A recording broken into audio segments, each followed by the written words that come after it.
Now, a lot of you, what do I mean a lot of you? As long as my brother's not on screen, it's usually like 6 or 7 views at best. But, for the time being, I am just gonna... Alright, fine. He's coming back next video. You happy? Happy? Also, I will get a schedule for whenever the fuck I am making these videos, because it feels a little weird right now. Kind of getting back into the swing of things. But, on that note, this thing is fucking with me. On that note, let's call this a new series. Yeah, shocker. 5th new series that'll end up getting like 2 episodes, and then I'll fucking forget about it. But, this being said, name is still working in progress. I'll probably put something stupid as the title when it comes to this.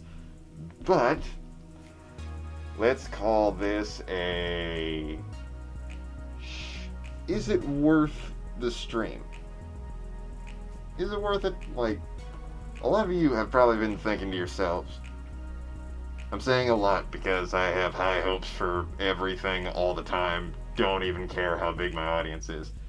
But some of you are probably stuck at home doing whatever the fuck you can. Some of you work from home. Some of you do whatever the fuck you feel like because you're stuck at home. Maybe, I don't know how old anybody who watches these videos are, but you're probably stuck at home. That's a given for most of it. And as a lot of people do when they're stuck at home, they watch a lot of shit. Like Netflix, Hulu, whatever the fuck, whatever you feel like watching. But, as somebody with a lot of free time, no job at the moment, and, like I said, a lot of free time, I can do whatever the fuck I want, and I've been going through a lot of different stuff just trying to figure out, like, what's worth it, what's not. That being said, I feel like somebody should really start making videos about, is something worth it? Like, if, let's say, you were on the fence about getting one of the smaller streaming things, or one of the bigger ones, because you just can't cut the cord with cable already. I'm not sure if I want to get Netflix, because they often change up a lot of their things. I want to get at Hulu, but I'm also not sure about what they do, because they're much more piecemeal than the other ones. I'm not sure about Amazon Prime, because they deliver packages. What the fuck do they know about showing me movies? And you'd be right about that last one, because they fucking suck at it, but they got a few cool things, so I'm here. I'm not sure about Disney Plus, because like most people in the world, I have a shit ton of like DVDs from when I was a kid just kind of lying around that has most of it right there in various qualities. But I am here on this day and age to tell you all about a few series that I've watched that I can say kinda make it where... Would it be worth spending that certain amount of money to get this certain episode? Like, is Stranger Things worth the $12 it is to get Netflix? Is, I don't know, Harley Quinn worth the $9 to get the DC streaming app, even though it is moving over to HBO Max, and I don't know what the fuck that is because I don't have it, because fuck HBO in general. That being said, I'm here with my limited information and my small amount of knowledge to give it to other people so they can also have my limited information and, like I said, teeny tiny amount of knowledge. Now, let's start with the one that I just finished. I just finished watching Harley Quinn, the R-rated animated series, on the DC streaming app. Now you're probably thinking, why would that be the one to go? Well, because I heard it was an R-rated cartoon, and I am a child who really likes swearing. That being said, let's talk about it. Now, Harley Quinn is a personal favorite character of mine. Not only do I think she is just fun as a character, but she is also just damn well used in just about everything that she's in. I honestly haven't found anything where she's like wasted in any way. They use her character to its fullest in everything. And I really do appreciate it most, at least every time that I've seen it. If there's a bad example out there, I'd love to see it, because I haven't. Now, the voice actor for her is, I think her name's Kaylee Cuoco. She's, as a lot of people have known her from, Penny from The Big Bang Theory. I don't know if you watched that. I did back when I had shitty TV, and that was the only thing I could find. She does a really good voiceover for her. I'm used to Tara Strong being the voice of her, but it's damn fun to watch somebody new who at least knows what they're doing. And especially when the character playing it looks like the character. Now that being said, is the series worth the $8, $9 for the DC streaming app? Or is it even worth putting in all the information to get, I don't know, that week free trial you can cancel at any moment? Is it worth it? Is this show worth it?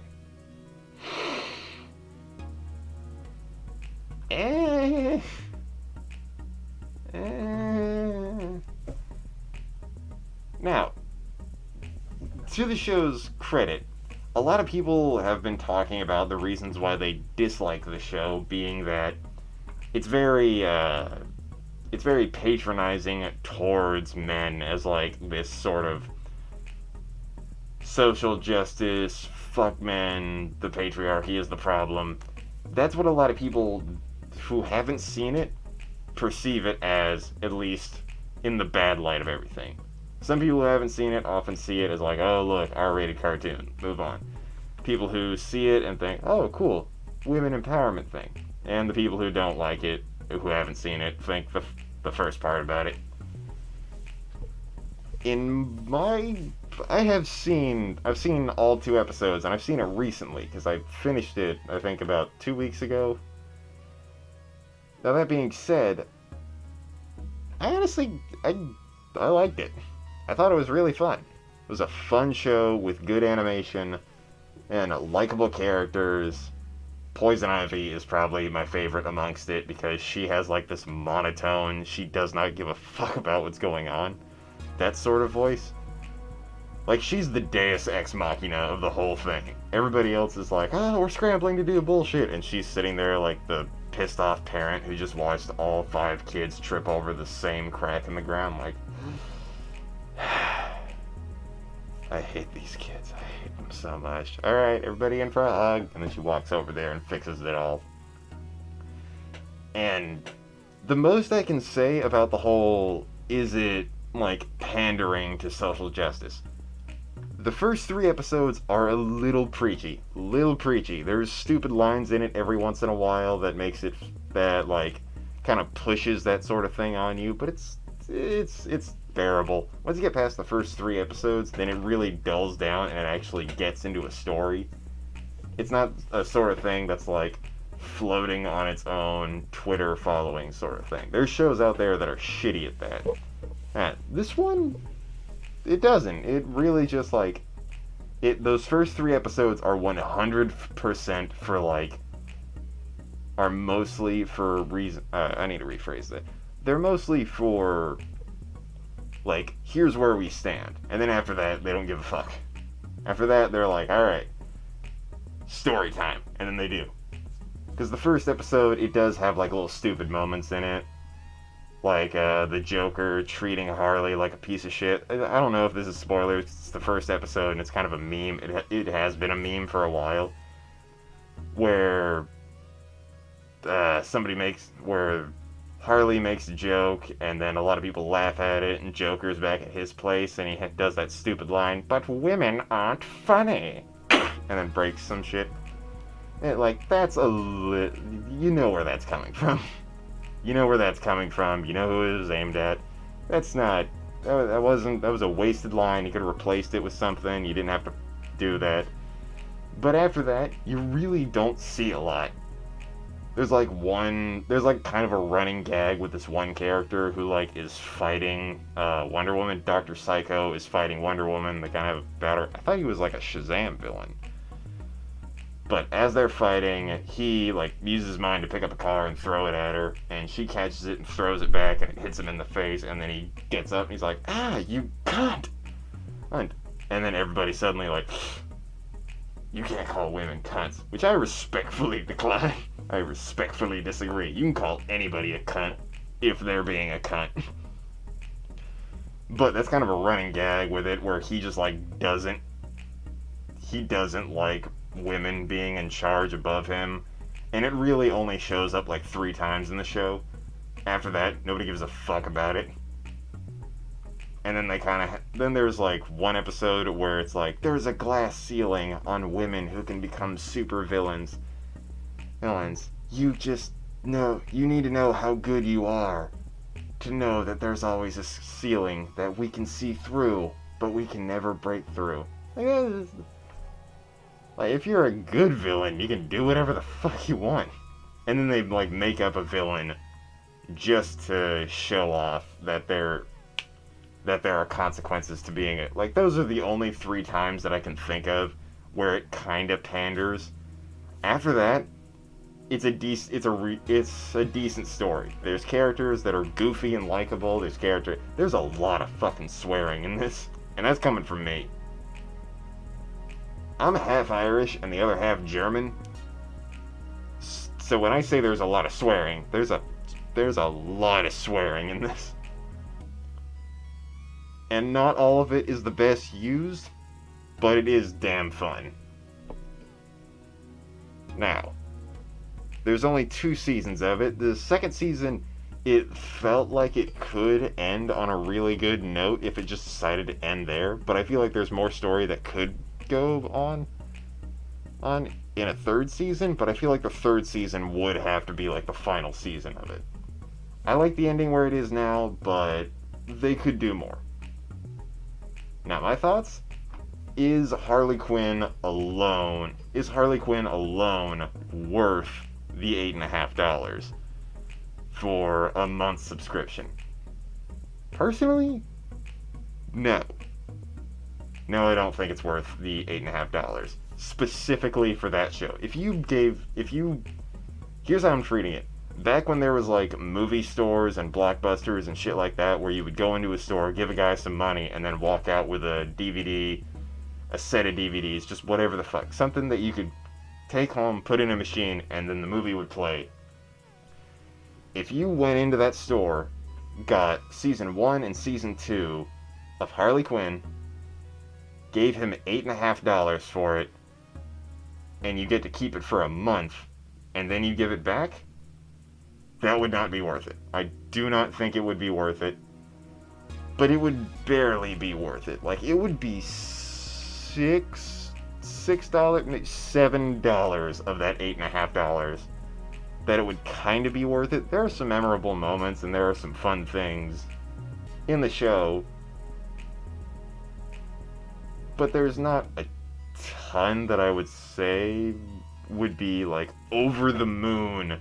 So fucking, that was so worth the time that I spent. It's worth the time to watch, and I would give it I'd give it a 7 out of 10 when it comes to the show itself. But that being said, it's 2 seasons of a show that's about, I think it's like 15 episodes a season, of a decent show. Well animated, well voice acted, doesn't pander too much. I think it's just not super memorable. Like, yeah, there's a lot of swearing, and there's a lot of gore, there's a lot of fighting, but there's not a ton to it. There's not a ton that I would say is super special. Well, yes, I would say I would recommend the show. It's a fine watch, and it's a decent series overall. It's worth the time to watch. But is it worth the $8.50? I would say no. No, I don't think it's worth the $8.50. Now, I'm going to be going in between two series right now for the next video. The next video that I do, next video that comes out is going to be my brother. Next video that I do is going to be me. So, my next video is going to be on whether or not there's Doom Patrol, and then there's The Boys. Two R-rated shows about superheroes being fucking dicks.